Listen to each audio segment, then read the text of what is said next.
네, 안녕하세요. 저는 한국후견협회 이사 이연지 변호사입니다. 생명보험사회공헌위원회와 교보생명이 후원하는 미리 준비하는 즐거운 노후. 네, 이번 강의는 미리 준비하는 즐거운 노후 대비 수단으로 신탁이 어떻게 활용되고 있는지 실제 사례를 통해 보도록 하겠습니다. 총 4가지의 사례를 보실 건데요. 우선 첫 번째 사례입니다. 사례 1의 경우에는 A가 있습니다. A는 2남 2녀의 자녀가 있고요. 보유 자산이 20억 정도로 추정되는 사람입니다. 이 20억 원은 부동산 15억 원, 현금 5억 원 이렇게 재산이 구성되어 있습니다. 이 A는 신용불량자인 차남이 폭행을 다수 한 적이 있습니다. 그래서 A 같은 경우에는 치매에 걸리면 차남이 재산을 빼앗을 것이 우려되고 있습니다. 이런 상황에서 어떻게 신탁을 활용할 수 있을지에 대해서 한번 보도록 하겠습니다. A가 이렇게 우려되는 상황에서는 자신이 가지고 있는 자산을 수탁을 하는 방법이 있습니다. 미리 자신의 명의의 부동산을 신탁함으로써 피해를 예방할 수 있는 것입니다. 만약 A가 부동산을 신탁하지 않게 될 경우에 자신이 치매에 걸리면 그 차남이 이 부동산을 이용해서 대출을 받거나 아니면 그 부동산을 팔아버리거나 이런 일이 발생할 수도 있습니다. 그렇기 때문에 그런 일을 방지하기 위해서도 부동산이란 자산을 지키기 위해서 그거를 미리 수탁자에게 안전하게 맡겨놓는 장치라고 생각하실 수 있습니다. 그리고 예금 같은 경우에도 신탁을 미리 맡길 수가 있습니다. 예금도 마음대로 찾아 쓸 수 있거나 이럴 수 있는 우려가 있기 때문에 위험성이 있기 때문에 매월 생활비 정도만 수탁자로부터 지급받아 생활하는 것으로 미리 설계를 해둘 수가 있습니다. 이럴 경우에는 A는 위탁자 겸 수익자가 되는 것입니다. 자신의 재산을 위탁을 맡기고 그리고 그 맡긴 재산으로부터 수익을 받는 사람이 일치하게 되는 경우라고 할 수 있습니다.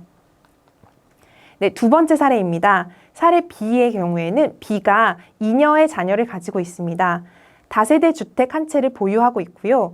이 주택 같은 경우에는 월세 수익 400만 원이 매월 나오고 있습니다. 그리고 이 주택은 시가가 20억 원이 됩니다.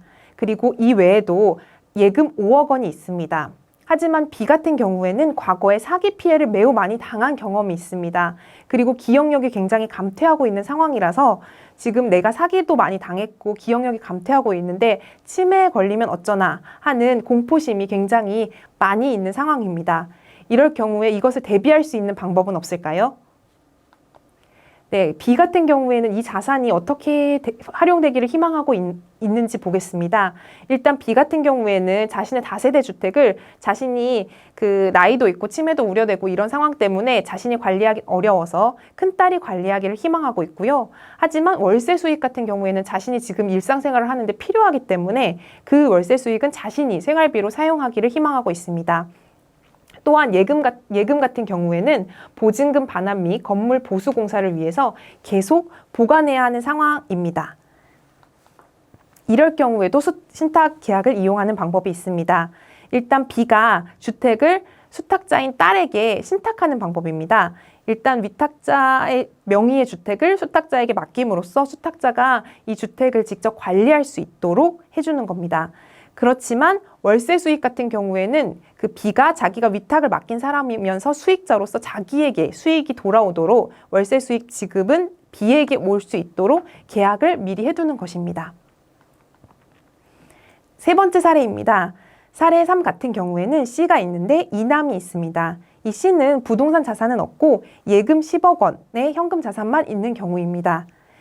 이 C 같은 경우에도 마찬가지의 고민을 하고 있습니다. 자신이 치매에 걸리면 이 10억 원이란 재산이 자신이 가지고 있지만 이 재산이 자신을 위해서 사용될지 여부에 대해서 굉장히 우려하고 있습니다. 자기가 치매에 걸리더라도 생활비, 의료비, 간병비 등의 굉장히 많은 비용이 소요가 될 텐데 이것이 정말 자신을 위해서 사용될 수 있을지, 자신이 원하는 방식대로 이 재산이 사용될 수 있을지 고민하고 있습니다. 이 C 같은 경우에는 두 아들을 100% 신뢰하지는 않고 있는 상황입니다. 아들이 알아서 이 10억 원을 자신을 위해서 사용해주면 좋겠지만 그것을 100% 신뢰하지는 못하고 있는 상황입니다. 이럴 경우에 어떻게 신탁이 활용되는지 보도록 하겠습니다. 이럴 경우에는 일단 현금을 수탁자에게 맡기고 그다음 매월 수익자로서 정액 지급받는 방법이 있습니다. 이럴 경우 매월 정기 지출액이 어느 정도 나오는지에 대해서 미리 설계를 해두고 지출 계획을 짜둘 필요가 있습니다. 그럼으로써 이 정도 금액이 나에게 지급되는 것이 필요하겠다라고 판단을 해서 미리 설계하는 것이 필요하고요. 그래서 매월 정기 지출액을 설정해서 정기적으로 위탁자 겸 수익자인 C에게 이 금액이 지급되도록 하는 방법이 있습니다. 그런데 이 C의 경우에는 이남이 있었는데요. 이 C 같은 경우에는 하지만 일상적인 비용 말고도 특별 지급액이라고 하여서 굉장히 높은 금액, 그리고 좀 의사결정이 많이 필요한 금액이 발생할 수 있는데요. 이럴 경우에 어떻게 할지에 대해서 더 조금 구체적으로 설계할 수도 있습니다. 예를 들어서 지원자로서 장남을 설정을 해둔 다음에요. 장남이 증빙자료를 제출할 경우에는 큰 병원비, 주거비 등 그렇게 굵직한 비용, 일반 생활비가 아니라 굵직한 비용 같은 경우에는 특별 지급액으로 설정을 해두어서 이 특별 지급액이 이 현금 자산에서 지급될 수 있도록 설계할 수 있습니다. 그럴 경우에는 100% 신뢰하진 않지만 그 장남이 이런 증빙자료를 통해서 자신이 원하는 방식으로 그 자신을 위해서 이 자산이 사용되도록 미리 설계할 수 있는 것입니다. 네 번째 사례입니다. 사례 4의 경우에는 D가 있는데요. D는 비혼의 독거이고요. 그래서 무연고라고 할 수 있습니다. 이 D 같은 경우에는 예금 3억 원의 재산을 가지고 있고요. 연금 수익 월 200만 원이 있습니다. 그런데 이 D 같은 경우에는 특히 가족이 없기 때문에 치매에 걸렸을 때 믿고 자신의 재산을 관리해 줄 사람이 필요한데 이럴 경우에 어떻게 해야 될까? 이 재산이 있는데 이 재산을 어떻게 미리 준비해 둘 수 있는 방법이 없을까 고민하고 있습니다.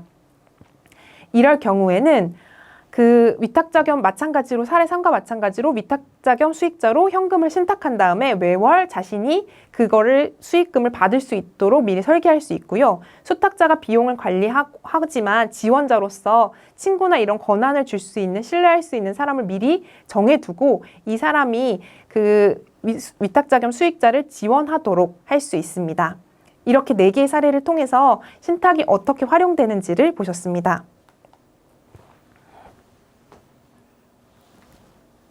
감사합니다.